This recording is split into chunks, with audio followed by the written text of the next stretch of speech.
सार्वजनिक बांधकाम विभागाच्या माध्यमातून आपल्याला सर्वांना माहीत आहे की गेली अनेक वर्ष या डिपार्टमेंटमध्ये भरती प्रक्रिया होत नव्हती।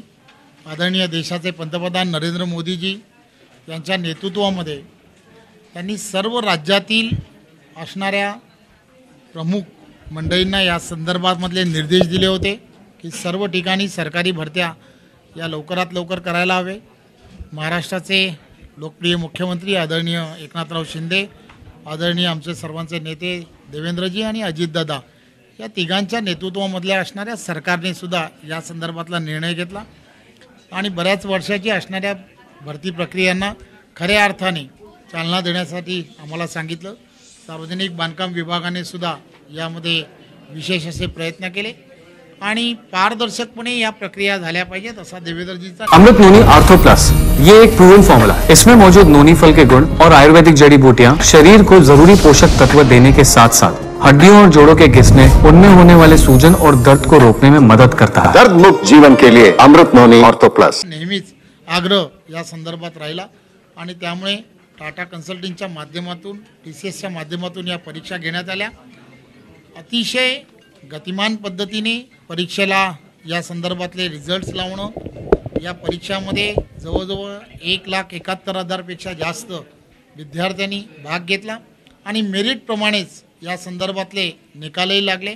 जवळजवळ 2100 जणांना या संदर्भातले उमेदवारांना या संदर्भातले नियुक्तीपत्रांच्या संदर्भात ठरलं, परंतु आज त्या संदर्भातल्या 1518 जणांना आज वेगवेगळ्या विभागांमध्ये आमची असणारी 8 वेगवेगळे विभाग आहेत, त्या 8 वेगवेगळ्या विभागांमध्ये त्या ठिकाणी कार्यक्रमाच्या माध्यमातून सर्व ठिकाणी एकाच वेळेला नियुक्तीपत्र देण्याच्या संदर्भातला आम्ही सर्वांनी आज हा कार्यक्रम केलेला आहे।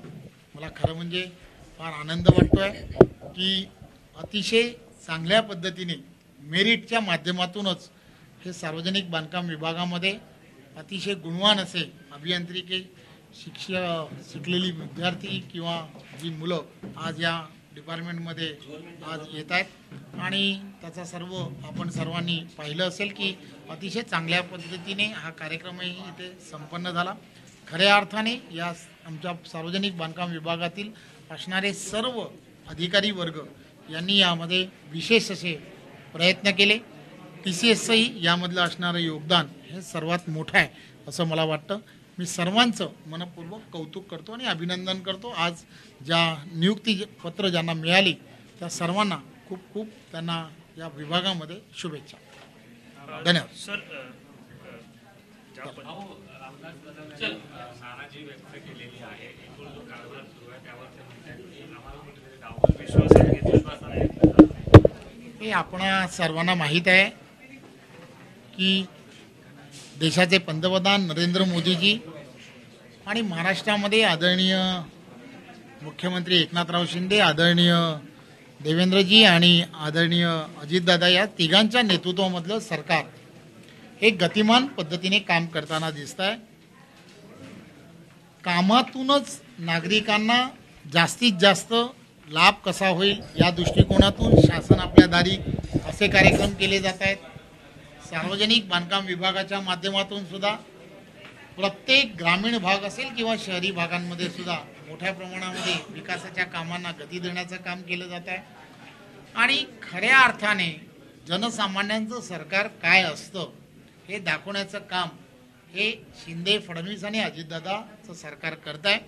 त्यामुळे या सगळ्या गोष्टी गतिमान पद्धतीने सुरू आहेत। सामान्य माणसांची कामं होत आहेत, सर्वांना समाधान वाटतंय आणि या सगळ्या गोष्टी सर्व ठिकाणी अभिनंदनाचे वेगवेगळ्या पद्धतीने या सरकारच्या बाबतीमध्ये पॉझिटिव्हली बोललं जात आहे असं मला तरी निदान जाणवत आहे आणि मला असं वाटतं की पत्रकारांना सुद्धा ते मोठ्या प्रमाणामध्ये जाणवताना दिसतंय। भाऊ त्यांनी असं म्हटलंय की कुठेतरी तुम्ही त्यांच्या मुलाला, जे आमदार त्यांचे पुत्र आहेत, त्यांना त्रास देताय असं तुमच्या नावाचा उल्लेख त्यांनी केला।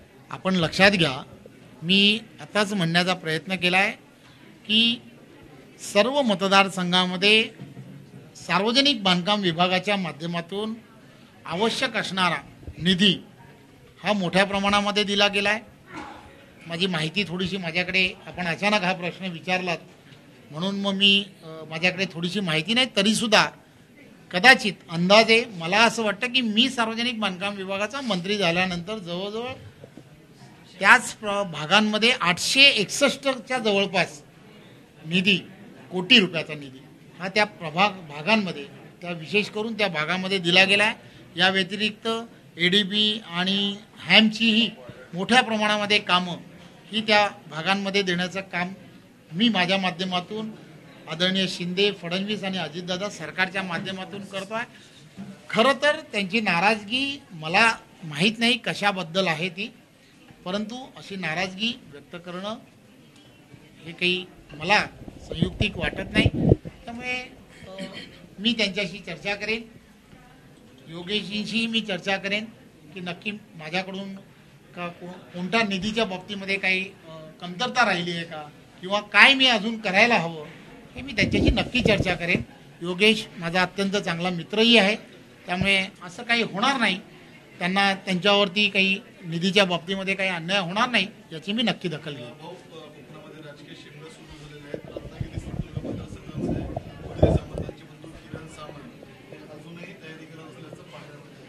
एक गोष्ट मी बऱ्याच वेळेला सांगण्याचा प्रयत्न केला आहे की आदरणीय देशाचे पंतप्रधान नरेंद्र मोदींच्या नेतृत्वामध्ये महाराष्ट्रामध्ये शिंदे साहेब, फडणवीस साहेब आणि अजितदादा या सगळ्यांच्या नेतृत्वामध्ये संपूर्ण महाराष्ट्रामध्ये 45+ NDAचे उमेदवार जिंकून आले पाहिजेत। यासाठी आम्ही सर्व महायुतीचे सर्व प्रमुख पदाधिकारी असतील, सर्व कार्यकर्ते, आम्ही सर्वजण एकत्रच आहोत।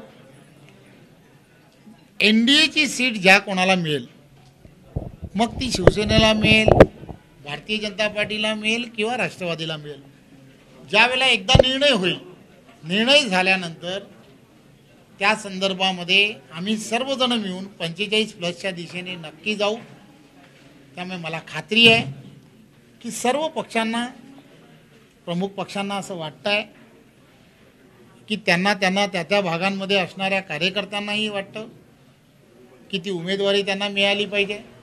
स्वाभाविकपणे भारतीय जनता पार्टीला की ती उमेदवारी आम्हाला मिळाली पाहिजे, परंतु उमेदवारी महायुतीने जिंकली पाहिजे, प्रत्येक सीट ही महायुतीने जिंकली पाहिजे, अशा पद्धतीची बांधणी ही संपूर्ण महाराष्ट्रामध्ये आदरणीय मुख्यमंत्री एकनाथराव शिंदे, आदरणीय उपमुख्यमंत्री देवेंद्रजी आणि उपमुख्यमंत्री अजितदादा या तिघांच्या नेतृत्वामध्ये असणारे सर्व महायुतीचे कार्यकर्ते हे करतात। मात्र सर, शिवसेना कुठेतरी एक पाऊल मागे यायला तयार नाहीये। ती असं मागच्या वेळेला 22 जागा लढलो, त्यामुळे आम्ही त्याच जागेवरती लढणार, तशी जो भूमिका आहे ती शिवसेनेने दाखवलेली आहे। एक गोष्ट लक्षात घेतली पाहिजे, या संदर्भातला काही निर्णय हे मी करत नाही। या संदर्भातले निर्णय महाराष्ट्रातले नेते जे आहेत, आदरणीय मुख्यमंत्री एकनाथराव शिंदे, आदरणीय उपमुख्यमंत्री देवेंद्रजी आणि अजितदादा ही सर्व मंडळी एकत्र बसून या संदर्भातला निर्णय करतात। आणि मला खात्री आहे की ती सर्व मंडळी, ही सर्व प्रमुख नेते या संदर्भातला योग्य निर्णय घेतील। धन्यवाद।